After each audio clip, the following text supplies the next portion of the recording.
Of all of the things I've seen these first 3 days in Vietnam, this scene here is the one that is the most powerful for me. That little building there that no one is paying attention to around here, and the building that isn't even marked, surprisingly not even marked, symbolizes such incredible turns of events. Symbolizes the end in Vietnam for the nationalist communists.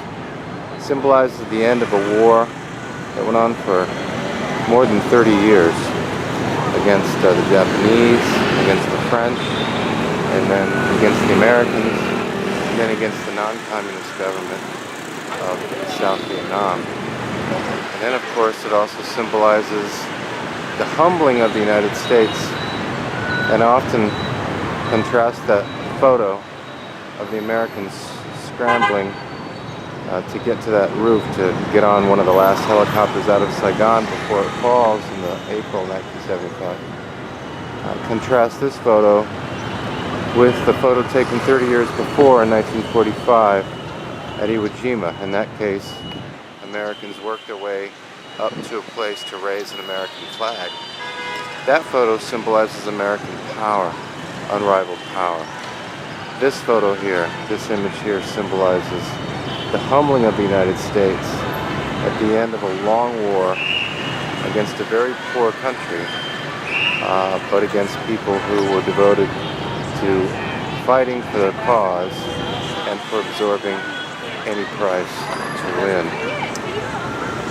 So this image here is, you can see it from a park, you can see it from a few different vantage points, but this is the vantage point that is the closest to what's in the original photo. And we come down here and walk on along this park here, and you can see there's all sorts of street activity. The traffic from about 7 a.m. Probably till about 11 or so. There's a lot of traffic here. It's interesting that the place itself is not marked. The building itself is not marked, but in this general area, there are a number of markers commemorating the communist victory here when the tanks rolled into Saigon in April 1975 and ended the war. So here's one bit of propaganda here. You can see I have no idea what it says, but you can see Ho Chi Minh there at the top. Come around here, this is interesting on this other side,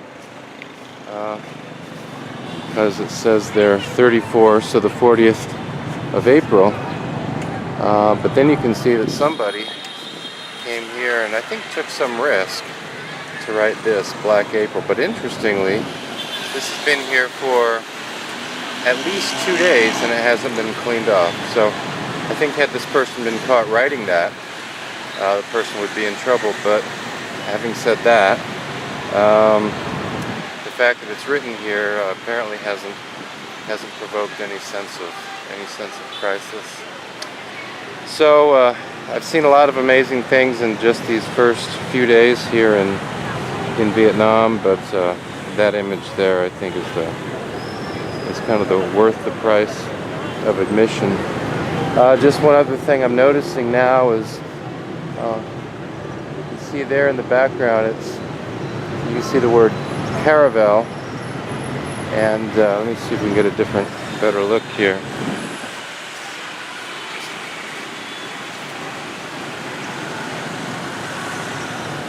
As you see, it says the Caravel Hotel. So, well, I guess we can't get a complete look at the whole thing, but anyway, we get a look at most of what it says there, the Caravel Hotel, and that's significant. The Caravel Hotel is where journalists during the Vietnam War stayed. That's where they spent most of their time, or that's where they set up shop there at the Caravel Hotel. This building here was here, I'm imagining just by the looks of it, it was here in 1975. This building was here in 1975, and the small helicopter pad, we can't see it now. But then in between those two buildings in the meantime has gone up this skyscraper here. As I mentioned in a different video, it houses a high-end mall.